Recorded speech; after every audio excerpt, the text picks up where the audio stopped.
Hi everyone and welcome back to Have Good Online Classes. I am Latika and in today's video I am going to teach you Political Science of Class 12, that is second chapter of book 2, Era of One Party Dominance. In my previous video we have studied about the first chapter of book 2, that is Challenges of Nation Building. In that chapter we have studied about the challenges which India faced just after independence. Just like to shape a nation, to unite the country was a major challenge which India faced just after independence. And we have also studied about the process of partition, how India was disintegrated into two parts and what was two nation theory and how the consequences of partition. All these sort of topics which we have covered in my previous video. And in that video we have also studied about the princely states, the paramountcy of the British government and those 565 princely states and agreement of instrument of accession and how the states were reorganized and how India got shaped and all these sort of things which we have already covered in my previous video. And now in today's video we'll study the second chapter of book 2, that is the Era of One Party Dominance. In this chapter we're going to study about how elections were conducted in 1951 and 52 and we'll study about the dominance of Congress party in this chapter. And in today's video we have to cover all these sort of topics. The first topic of today's video would be challenges of building democracy, and then we'll study about constitution, and then we'll study about election commissioner, and then why editors call it gamble in Indian history. Actually जो elections conduct हुआ थे ना 1952 के, उस election को बोला गया Gamble in Indian history. And will study about why editors call it Gamble. And next topic would be dominance of the Congress and nature of Congress dominance. What was the nature of Congress dominance? And the last would be Congress as sociological and ideological coalition. So let's get started with the very first topic, that is challenges of building democracy. What were the challenges which India faced in building democracy? The very first challenge is national unity. It was a major challenge which India faced in building democracy. National unity.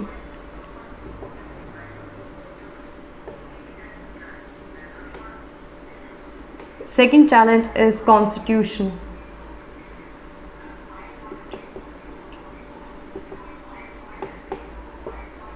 Third is partition.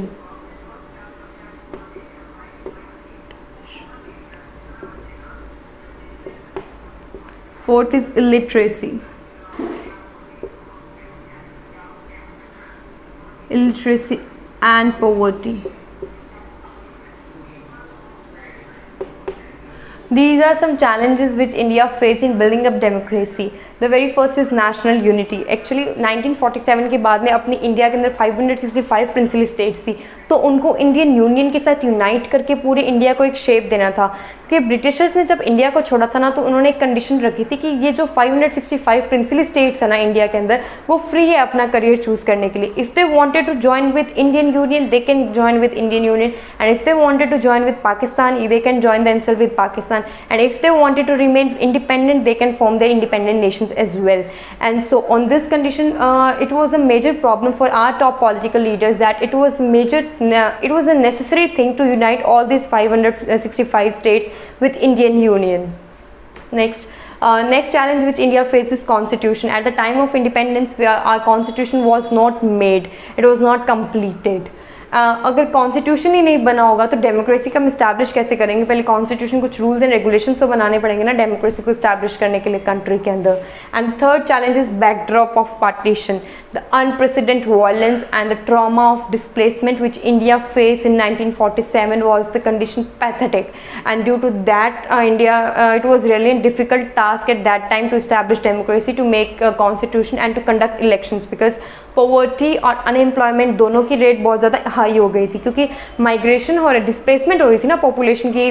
अब Hindus और सिख जो India में आ रहे हैं उनको instantly ना तो कोई जॉब मिलेगी और ना ही कुछ, और अप्रॉक्सीमेटली 80 लाख लोग माइग्रेट हुए थे एक कंट्री से दूसरी कंट्री में. तो उन लोगों को जॉब मिलना भी तो बहुत मुश्किल है, उनको घर मिलना भी बहुत मुश्किल है, उनको शेल्टर भी प्रोवाइड करा जा रहा था. तो खाना, शेल्टर, वो रिफ्यूजी कैंप्स जो इंडियन गवर्नमेंट ने बनाए थे, तो जो सारा कंसंट्रेशन था ना वो उन कैंप्स पे और उस पार्टीशन पे चला गया था. तो इसलिए उनके पास इतना टाइम नहीं था कि डेमोक्रेसी को इस्टेब्लिश करने के ऊपर भी फोकस किया जा सके. ठीक है, it was the third challenge which India face. And the fourth is illiteracy and poverty. Actually India बहुत पुअर कंट्री बन गई थी जब इन ब्रिटिशर्स ने इंडिया को छोड़ा था, तो उस टाइम पे बहुत इलिटरेसी थी. एजुकेटेड तो अप्रॉक्सीमेटली 10 to 15% ही लोग एजुकेटेड थे, and rest of the population was illiterate. They were not educated, and poverty की रेंज बहुत ज़्यादा हाई थी और अनएम्प्लॉयमेंट भी बहुत ज़्यादा हाई थी, just because of partition. Okay, and these are 4 challenges which India faced in building democracy. It can be asked in 2 marks or 4 marks question, that what were the challenges which India faced in building democracy. And next topic is constitution. In this topic we have to remember 3 dates, that is 24 November, 26 November, 24th November and 26 January. Let me tell you the importance of these 3 dates. The first date is 26th November, second is 24th January 1950, and the third is 26th Jan 1950. On 26th November 1949 our constitution was adopted.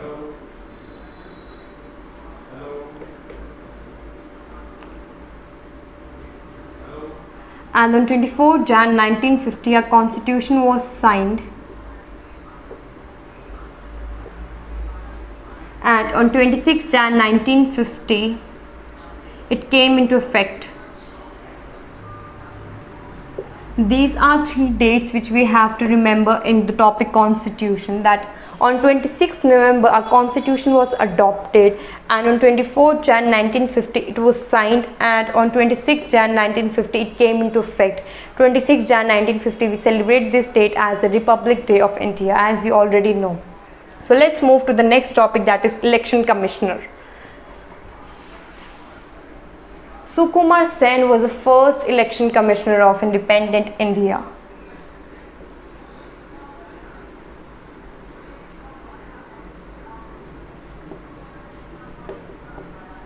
First election commissioner.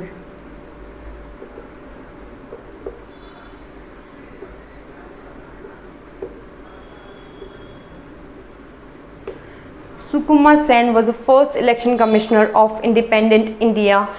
इसने erectile list और इसने responsibility ली थी India के अंदर elections को conduct करवाने के लिए, ठीक है. And then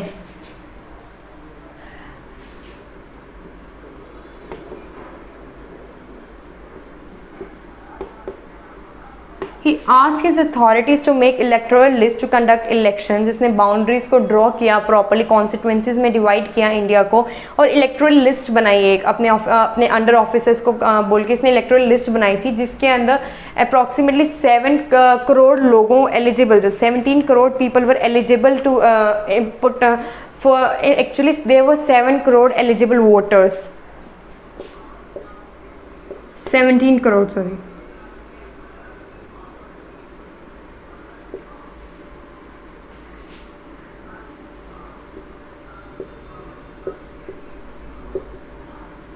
And there were 17 crore eligible voters who have to choose 320 MLAs, 3,200 MLAs, and approximately 5,000 members of Lok Sabha, 500 members of Lok Sabha.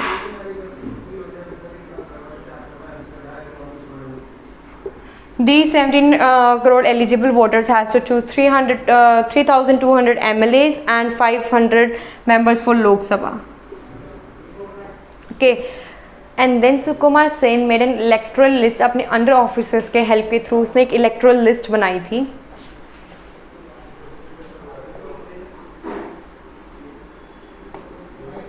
जिसमें 17 करोड़ लोग एलिजिबल थे वोट डालने के लिए. There were 17 crore people who are eligible to cast their votes, and they have to choose approximately 3,200 MLAs and approximately 500 members of Lok Sabha.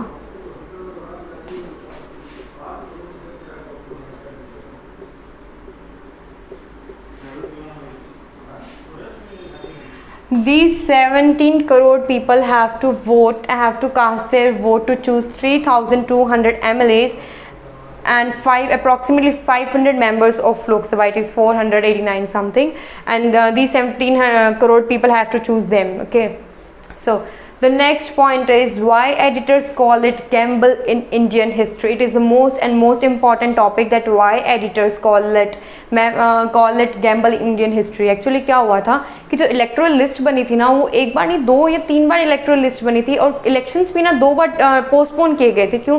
क्योंकि ना electoral list जो first time ready की थी ना, सुकुमार सेन की जो टीम थी उसने जो रेडी करी थी ना, उसके अंदर वुमेन्स के नेम एक्सक्लूडेड थे. अप्रॉक्सीमेटली 40 लाख वुमेन्स जो थी ना, 40 लाख वुमेन्स, उनके नेम मेंशन नहीं थे. They were like the husband of, the wife of, the husband of, the daughter of, ऐसे करके उनके नेम्स, मतलब उन वुमेन्स के खुद के नेम नहीं थे, उनके हस्बैंड के नाम से उनकी जो इलेक्टोरल लिस्ट में उनका नाम आया था. Just like the husband of that and the daughter of that, ऐसे करके उनको रिप्रेजेंट किया गया था. तो ये लिस्ट उसने सुकुमार सेन ने, दैट इज इलेक्शन कमिश्नर ने, रिजेक्ट कर दी थी. And he asked to make another list जिसमें वुमेन्स का खुद का प्रॉपर नेम और प्रॉपर डेजिग्नेशन होनी चाहिए उन वुमेन्स की.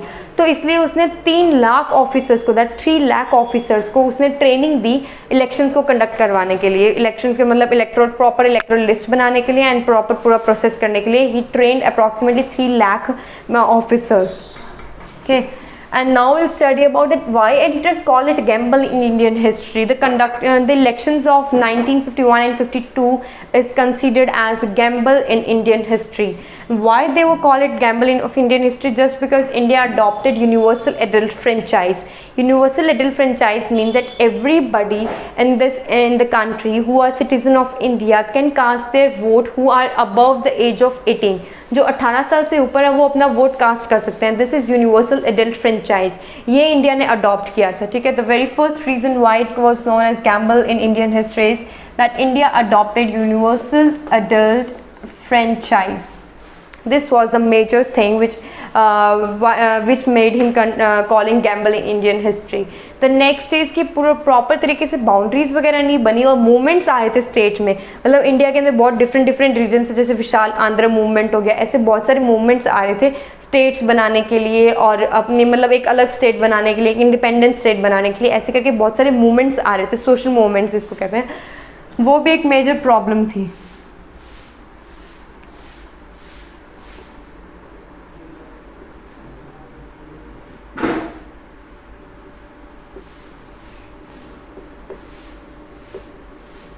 तो ऐसे सोशल मूवमेंट्स के बीच में इलेक्शंस कंडक्ट करवाना वैसे भी बहुत मुश्किल है. ठीक है, and the next reason is illiteracy.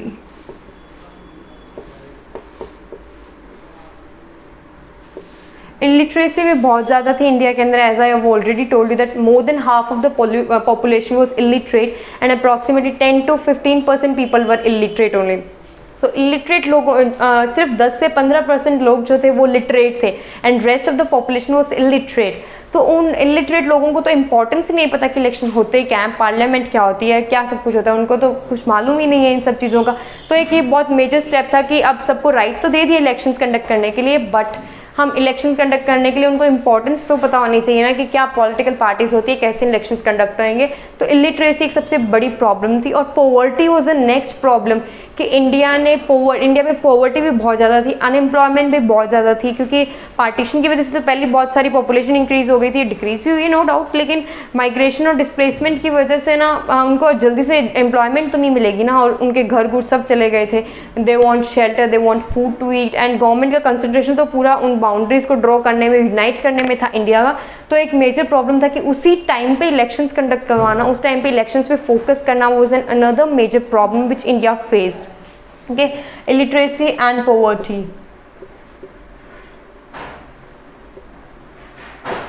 And the next is inclusion of women's. Women's भी इस इलेक्शंस के अंदर पार्ट ले सकते थे. It was another major challenge for India, क्योंकि वुमेंस को तो कहीं कोई कंट्री के अंदर राइट मिलता ही नहीं था टिल देन. ब्रिटेन और इन काफ़ी सारी कंट्रीज़ के अंदर वुमेंस के पास राइट नहीं था, बट इंडिया ने फर्स्ट इलेक्शंस कंडक्ट करवाए, तो उन फर्स्ट इलेक्शंस के अंदर ही वुमेन को चांस दे दिया था वोट कास्ट करने के लिए. तो एक ये भी एक मेजर रीज़न माना जाता है कि इसको गैम्बल इन इंडियन हिस्ट्री क्यों बोला गया. ठीक है, and poverty थी, illiterates थी, and these are some points which made it call a gamble in Indian history. Now let's move to the next topic, that is dominance of the Congress. How Congress dominated.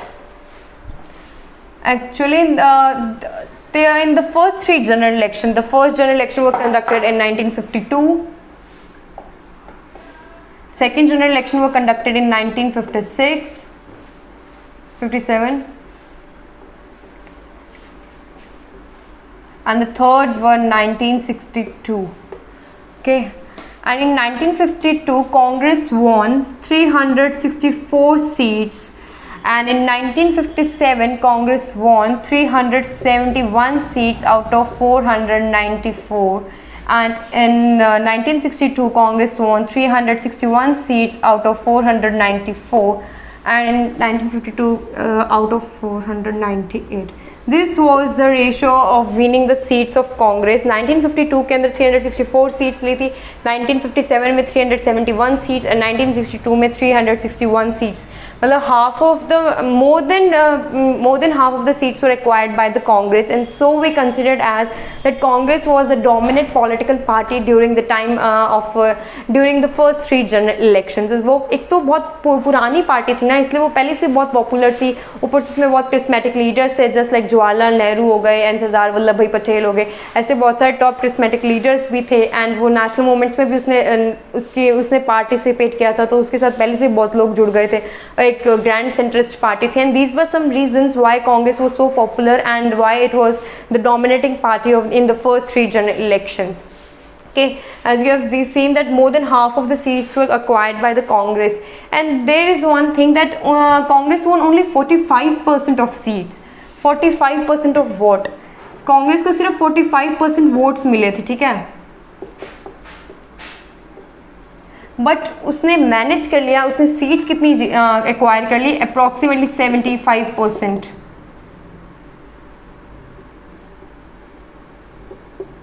Voting तो उसको सिर्फ 45% लोगों ने vote किया है, बाकी के जो वोट्स थे वो अलग अलग पार्टीज में डिवाइड हो गए, लेकिन उसको सीट मिली 75%. एंड ये इसका रीज़न है कि FPTP, the first pass the post system, एक ही सिस्टम, इस सिस्टम जो इंडिया ने अडॉप्ट किया हुआ है, इस सिस्टम की वजह से ही कांग्रेस डोमिनेंट पार्टी कंसिडर करी जाती है.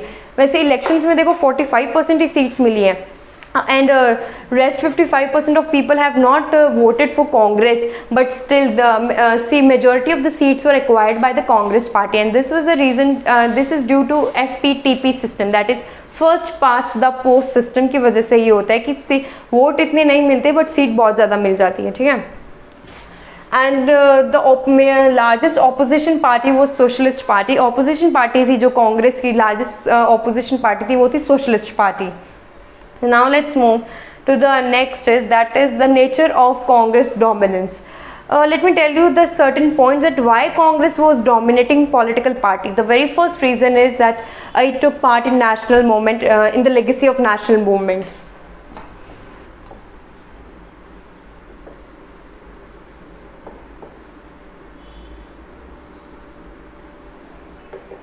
First thing is that national movement में जब कांग्रेस ने पार्टिसिपेट किया, just like quit India movement है एंड बहुत जितने भी मूवमेंट्स हुए थे नेशनल मूवमेंट्स, उसमें जब कांग्रेस ने पार्टिसिपेट किया ना, तो उसके साथ बहुत सारी पार्टियां, बहुत सारे लोग जुड़ गए थे, जस्ट लाइक पुअर भी जुड़ गए थे और बिग इंडस्ट्रियलिस्ट भी उस मूवमेंट के अंदर जुड़ गए थे, तो इसलिए कांग्रेस बहुत पॉपुलर हो गई थी इंडिया के अंदर. And the second point is old party, oldest party I should say. Congress was oldest party. 1885 के अंदर कांग्रेस बन गई थी, बट उस टाइम एक पॉलिटिकल पार्टी नहीं थी, एक सिर्फ एक प्रेशर ग्रुप था जो कि इंडियन इंटरेस्ट, जो इंडियन लिटरेट पीपल थे ना, जो प्रोफेशनल्स थे इंडिया के अंदर, वो लोग इसके मेंबर्स थे. 1885 के अंदर जब ये पॉलिटिकल पार्टी नहीं बनी थी, सिर्फ प्रेशर ग्रुप बना था कांग्रेस, और ये प्रेशर ग्रुप इंडियंस के लिए बनाया गया था ताकि वो अपनी रिक्वायरमेंट को रेज कर सके उस प्रेशर ग्रुप के थ्रू, ठीक है. और जो इस प्रेशर ग्रुप के जो मेंबर्स थे ना, वो सिर्फ प्रोफेशनल्स और एलाइट क्लास थी. But soon and gradually when the time passes, जब उसने नेशनल मूवमेंट्स में जब पार्टिसिपेट किया, तब उसके साथ बहुत सारे अलग अलग लोग जुड़ गए थे. पुअर लोग भी जुड़ गए थे, रिच भी जुड़ गए थे, बिग इंडस्ट्रियलिस्ट भी जुड़ गए थे, upper caste, lower caste, and all these people were added with that, ठीक है. And the next is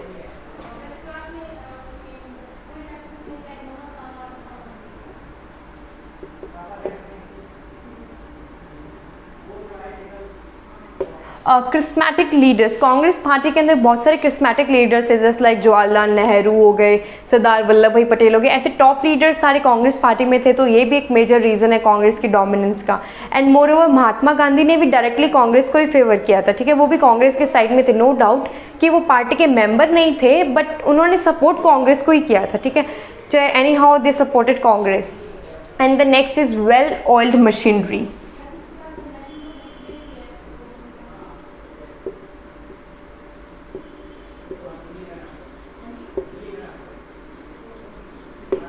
well oiled machinery, actually Congress के अंदर बहुत सारे फैक्शंस थे, बहुत सारे अलग अलग आइडियोलॉजीज़ के ग्रुप्स थे, लेकिन इसका मतलब ये नहीं है कि कांग्रेस जो उनकी आइडियोलॉजी है उसके अलावा अगर किसी की आइडियोलॉजी है तो उसको कांग्रेस पार्टी से बाहर निकाल दो, ऐसा नहीं था।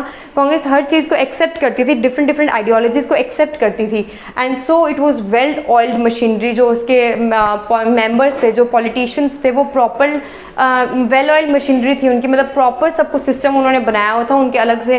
कांग्रेस का इनफैक्ट एक अलग से कॉन्स्टिट्यूशन भी है उस पार्टी को गवर्न करने के लिए, ठीक है, और सेवरल कमिटीज़ ये बनाई हुई कांग्रेस ने इंडिया के अंदर, पूरे इंडिया के अंदर स्प्रेड कर दी थी अपनी कमिटीज़ लैंग्वेज बेसिस के ऊपर। तो इसलिए बहुत डोमिनेंट एक पार्टी इसलिए बनी थी क्योंकि एक तो लैंग्वेज के बेसिस पे उसने छोटी छोटी कमिटियाँ बना दी थी हर जगह पे, तो वो अपनी कांग्रेस को वैसे ही प्रमोट करी जा रही थी, तो ये भी एक रीज़न है डोमिनेंस कांग्रेस का। And the next is women's पे इंक्लूडेड थी इस कांग्रेस पार्टी के अंदर। कांग्रेस के अंदर वुमेन्स भी इंक्लूडेड थी, just like Amrit Kaur was a part of Congress party, तो वुमेन्स को भी चांस दिया था कांग्रेस के अंदर आने का, ठीक है, तो ये भी एक मेन रीजन है कांग्रेस का डोमिनेंस का। And these are some certain points which are important for the dominance of the Congress. It can be asked in 6 marks question that why Congress was a dominating political party. So in this we have to cover all these 5 points. Okay. Now let's move to the next, that is एक चीज़ और है इसके अंदर, national movement oldest party भी थी, charismatic leaders भी थे, well oiled machinery भी थी और वुमेन्स भी पार्ट क्लियर थे। इसके साथ साथ इसका एक रेनबो लाइक सोशल कोलिशन था।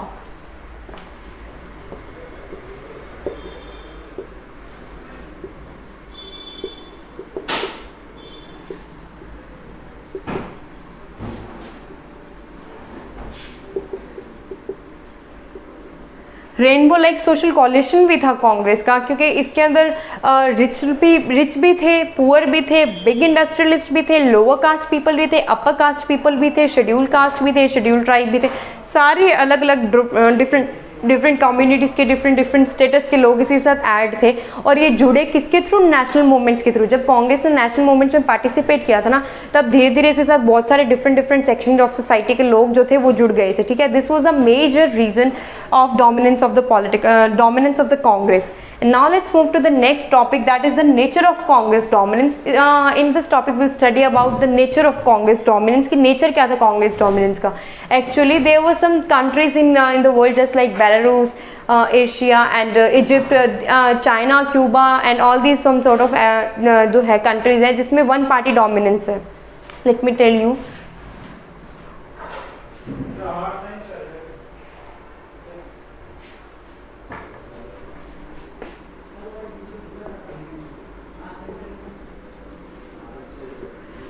These two countries are those countries in which constitution approved the dominance of one party dominance. इन दोनों कंट्री के अंदर जो कॉन्स्टिट्यूशन है ना वो अप्रूव करता है कि आप एक पार्टी सिस्टम ही चलेगा। जस्ट लाइक चाइना के अंदर कम्युनिस्ट पार्टी है तो और कोई ऑपोजिशन पार्टीज नहीं आती, सिर्फ एक ही पार्टी रूल करती है, दैट इज कम्युनिस्ट पार्टी। तो ये जो रूल है कम्युनिस्ट पार्टी का चाइना के अंदर, वो कॉन्स्टिट्यूशन उसको अप्रूव करता है, कॉन्स्टिट्यूशन उसको अलाउ करता है, ठीक है।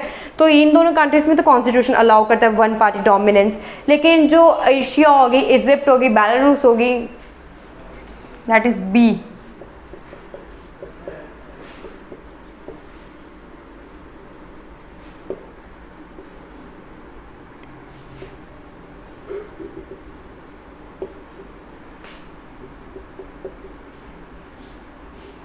You can remember these three countries by B. It is a short trick to remember, okay. Belarus, Asia and Egypt, these are three countries where one party dominance, जहाँ पे one party dominance है, but military measures के through, dictatorship के through one party dominance है इन countries के अंदर। Constitution approve नहीं करता वन पार्टी डोमिनेंस को। बट जो इंडिया के अंदर जो कांग्रेस का वन पार्टी डोमिनेंस था ना, वो ना तो चाइना और क्यूबा के जैसे था और ना ही बेलारूस, एशिया और इजिप्ट के जैसे था। Let me explain once again that China और क्यूबा दो कंट्रीज के अंदर वन पार्टी डोमिनेंस वहाँ पे भी है, कम्युनिस्ट पार्टी का ही रूल है, ठीक है, बट उनका कॉन्स्टिट्यूशन उनको अप्रूव करता है उस वन पार्टी डोमिनेंस को। बट इन बेलारूस, एशिया और इजिप्ट कॉन्स्टिट्यूशन अप्रूव नहीं करता वन पार्टी डोमिनेंस का, बट मिलिट्री के थ्रू उन्होंने वन पार्टी डोमिनेंस कर रखी है इन तीनों कंट्रीज के अंदर। In this we can remember through BEEB, that is honey bee वाला B, okay, it is a short trick. And but जो इंडिया के अंदर कांग्रेस का वन पार्टी डोमिनेंस जो था ना, वो इन दोनों के जैसा नहीं था, क्योंकि इंडिया के अंदर जो कांग्रेस का डोमिनेंस था वो इलेक्शंस के थ्रू आया था, लोगों ने उसको चूज़ किया था, डिक्टेटरशिप के थ्रू और या फिर मिलिट्री मेजर्स नहीं यूज़ करे कांग्रेस पार्टी ने अपना डोमिनेंस को स्प्रेड करने के लिए इंडिया के अंदर। बट उनका जो नेचर था ना, लोगों ने उनको चूज़ किया, लोगों ने उनको डोमिनेटिंग पार्टी बनाई है, क्योंकि सबसे ज़्यादा वोट्स कांग्रेस को मिले थे, सबसे ज़्यादा सीटें कांग्रेस को मिली थी, इसलिए लोगों ने उनको चूज़ किया है, ठीक है। इलेक्शंस के अंदर कांग्रेस को खुद का नेचर लोगों की वजह से हुआ। It is Congress was party like जो इलेक्शंस के थ्रू डोमिनेटिंग बनी है, ठीक है, इसलिए कांग्रेस का जो नेचर है डोमिनेंस का वो सिमिलर है अफ्रीकन कांग्रेस के, जैसे अफ्रीका के अंदर कांग्रेस पार्टी थी ना, तो उसको भी लोगों ने चूज़ करा था, ठीक है, ना कि वो खुद मिलिट्री के थ्रू या फिर कोई डिक्टेटर के थ्रू नहीं आया था उसमें, लेकिन उन लोगों ने उनको चूज़ करके डोमिनेटिंग पार्टी बनाई थी अफ्रीका के अंदर भी कांग्रेस पार्टी को, और इंडिया के अंदर भी जो कांग्रेस पार्टी बनी थी वो भी इसी के थ्रू बनी थी, लोगों ने उनको चूज़ किया था, ठीक है। The next is and the last topic of today's video is Congress as sociological and ideological coalition. Congress को sociological और ideological, social और ideological coalition बोला जाता है। I have written something wrong here. It is SOCIAL, social and ideological coalition। इसको social and ideological coalition कैसे बोला जाता है? Look, जब ये कांग्रेस बना था ना, ये एक प्रेशर ग्रुप था 1885 के अंदर। It was a pressure group in 1885.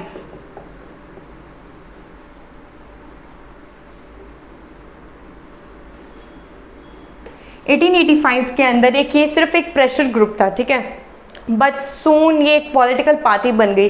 तो इसको सोशल एंड आइडियोलॉजिकल कोलिशन इसलिए बोला गया है क्योंकि जब नेशनल मूवमेंट्स में कांग्रेस ने पार्ट लिया ना, तब इसमें बहुत डिफरेंट सेक्शन ऑफ सोसाइटी के लोग आगे जुड़ गए थे।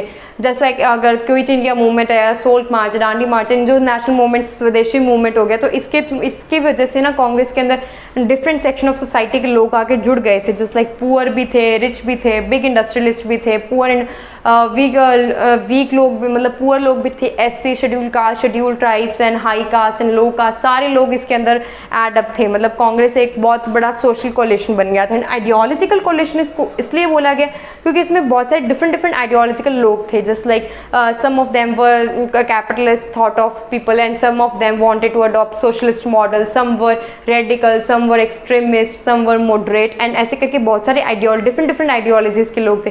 कुछ मॉडरेट थे तो कुछ एक्सट्रीमिस्ट थे, कुछ रिवोल्यूशनरी थे एंड कुछ कैपिटलिस्ट को फॉलो करना चाहते थे, कुछ सोशलिस्ट मॉडल को अडॉप्ट करना चाहते थे, कुछ कम्युनिस्ट थे, and these all sort of, and so it is known as ideological coalition. और इसको ऐसे भी बोला गया कि रेनबो लाइक सोशल कोलिशन था क्योंकि डिफरेंट सेक्शन ऑफ सोसाइटी के लोग हैं और डिफरेंट आइडियोलॉजीज है कांग्रेस के अंदर, तो इसलिए इसको बोला गया कि it is rainbow like social coalition and it is and Congress is also a centrist political party थी बाकी पॉलिटिकल पार्टी से। Okay, it is important that Congress is known as rainbow like social coalition.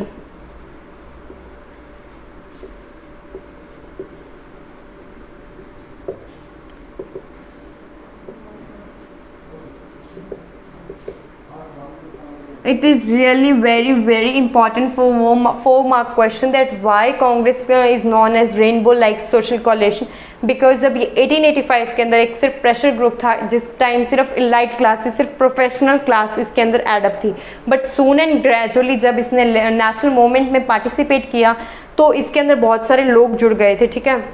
बहुत सारे different section of society के लोग इसके अंदर जुड़ गए थे, इसलिए इसको सोशल कोलेशन बोला गया। एंड आइडियोलॉजिकल कोलेशन इसलिए बोला गया कि कांग्रेस पार्टी के अंदर बहुत सारे लोगों की डिफरेंट आइडियोलॉजीज है, कुछ कैपिटलिस्ट हैं, कुछ सोशलिस्ट हैं, कुछ मॉडरेट है, कुछ रिवोल्यूशनरी है, कुछ एक्सट्रीमिस्ट हैं, एंड इसलिए इसको आइडियोलॉजिकल कोलेशन भी बोला गया, ठीक है। And here are today's video over, and in my next upcoming video I'll going to teach you about some different political parties, just like I'll give you a detailed description of Swatantra Party, Socialist Party, Communist Party, and Bharatiya Jana Sangh, and all these parties we'll going to cover in my next upcoming video. Till then, bye bye. Thank you for leaning up your ears.